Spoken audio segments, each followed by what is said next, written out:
नमस्कार। अब हम बात करेंगे बिहार चुनाव पे। बहुत दिनों बाद आपसे मुलाकात हो रही है। आपने दिवाली भी देखा, आपने छठ पूजा भी देखा, और बिहार में छठ पूजा एक सबसे बड़ी पूजा के रूप में होता है। तो बिहार में जनता ने छठ पूजा भी दिया और छठी मैया से सभी पार्टियों ने अपने सरकार बनाने के लिए प्रार्थना भी की। महागठबंधन की बात हुई। महागठबंधन ने बहुत सारे नारे दिए, पूरे बिहार में घूमे। राहुल जी भी घूमने आए, तेजस्वी भी रहे, वाम दल के लोग भी 3-4 महीने तक वोट चोर गद्दी छोड़, वोट चोर गद्दी छोड़ के नारे से पूरा बिहार गूंजता रहा। और अब प्रक्रिया चुनाव की आ चुकी है और इस प्रक्रिया में सभी पार्टियों ने अपने उम्मीदवार घोषित किए हैं। लेकिन इन तमाम प्रयासों के बाद जो महागठबंधन की पार्टियां हैं, अगर वो एक दूसरे के खिलाफ अगर चुनावी मैदान में उम्मीदवार उतार देती है तो उस महागठबंधन का क्या मतलब है। अगर बछवाड़े की सीट पर, जहां से सीपीआई के उम्मीदवार पिछली बार 300 से 400 के वजह से सीट नहीं निकाल पाया था, पिछले विधानसभा चुनाव में जो व्यक्ति जीता था, जो विधायक वहां से बना था, उनके वोट में और बछवाड़ा से राय साहब के वोट में मात्र 300 से 400 का ही अंतर था। तो ऐसे में बछवाड़ा सीट सीपीआई के लिए है। सीपीआई के जीतने की 500% संभावना है और जीतेगी भी। ऐसे में वहां कांग्रेस को अपना उम्मीदवार देने की क्या आवश्यकता थी।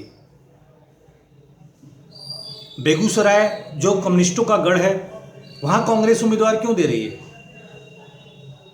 तो कहीं ना कहीं जहां एक तरफ इनके जो राष्ट्रीय नेता हैं, राहुल गांधी नेता प्रतिपक्ष और कांग्रेस के आज के डेट में सबसे बड़े नेता, अगर वो एक तरफ महागठबंधन की बात करते हैं, महागठबंधन की ताकत के साथ अपनी ताकत जोड़ के धरना प्रदर्शन और भाजपा सरकार के खिलाफ जंग लड़ते हैं, और वहीं जब चुनाव आता है तो चुनाव में वो बिहार कांग्रेस के लोगों के वजह से, बिहार कांग्रेस के जो नेता हैं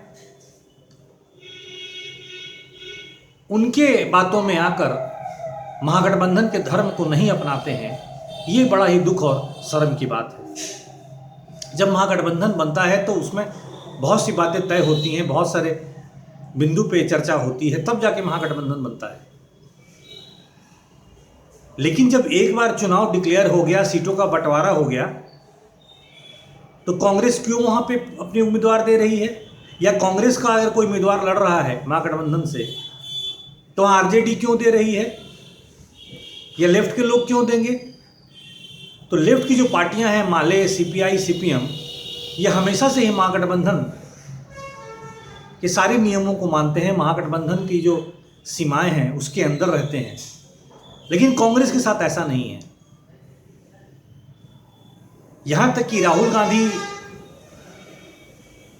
अपना चुनाव लड़ने के लिए केरला चले गए, और केरला में जहां से वो लड़े वो पारंपरिक सीट थी सीपीआई की,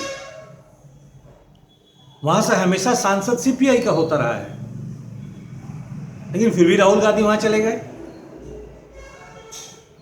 तो महागठबंधन बोलने से नहीं होता है, महागठबंधन में मर्यादाओं का ख्याल रखना पड़ता है।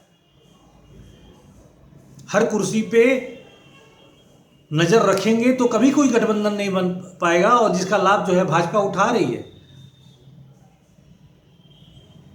क्योंकि केंद्र के नेतृत्व में, कांग्रेस के केंद्र के नेतृत्व में और राज्य के नेतृत्व में बहुत अंतर है। केंद्र वाले राज्य की बात नहीं सुनते, राज्य वाले केंद्र की बात नहीं सुनते। आपको याद होगा कि मध्य प्रदेश, छत्तीसगढ़ में भी जब चुनाव हुए थे जिसमें भाजपा जीत गई, वहां केंद्र में और वहां के प्रदेश की कमेटी में मतभेद था। वहाँ राहुल गांधी की कुछ भी नहीं चली। और वहाँ के जो नेता थे कांग्रेस के, मध्य प्रदेश और छत्तीसगढ़ प्रदेश के, वो उन्होंने अपनी चलाई और अपनी सारी सीट गंवाए और वहाँ भाजपा और की सरकार बन गई। ऐसा ही हमने हरियाणा में देखा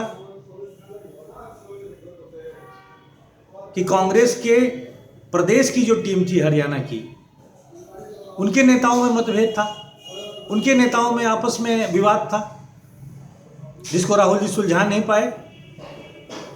और जहां कांग्रेस को जीत मिलनी थी वहां वो हार गई। दिल्ली के चुनाव में कांग्रेस और आम आदमी पार्टी में मतभेद था और इस मतभेद के चलते भारतीय जनता पार्टी दिल्ली जीत गई।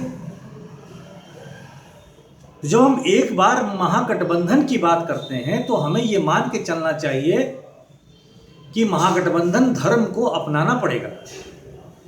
महागठबंधन के मुताबिक अगर कोई आपका साथी चुनाव लड़ रहा है तो वहाँ अपना उम्मीदवार आप नहीं दे सकते। अब एक नया शब्द चल पड़ा है, फ्रेंडली फाइट। ये फ्रेंडली फाइट क्या होता है? क्या हम 2020 खेल रहे हैं या फ्रेंडली फुटबॉल मैच खेल रहे हैं? भाई हम सत्ता का खेल खेल रहे हैं।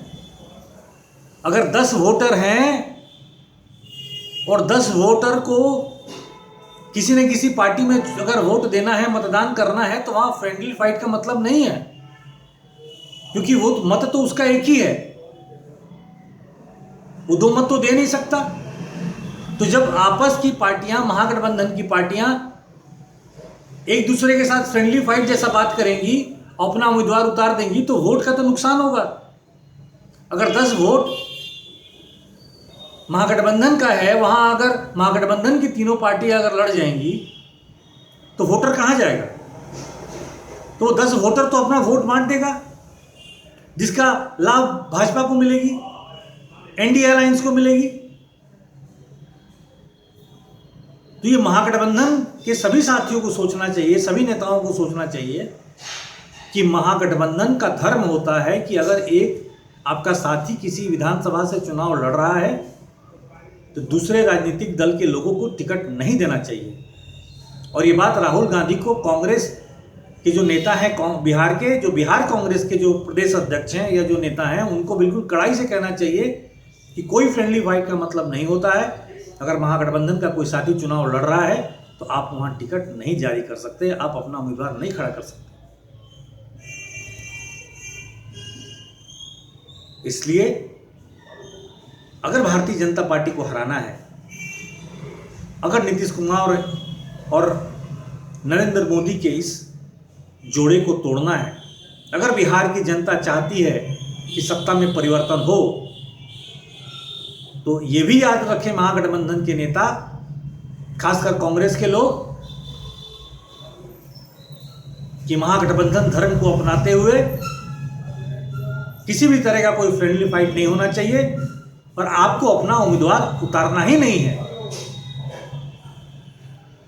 जहां आपका साथी लड़ रहा है, जहां सीपीआई के लोग लड़ रहे हैं, जहां सीपीएम के लोग लड़ रहे हैं, जहां माले के लोग लड़ रहे हैं, जहां वीआईपी पार्टी के लोग लड़ रहे हैं, जहां आरजेडी के लोग लड़ रहे हैं, वहां कांग्रेस अपना उम्मीदवार मत दे। लेकिन दिक्कत पता है किस बात की है?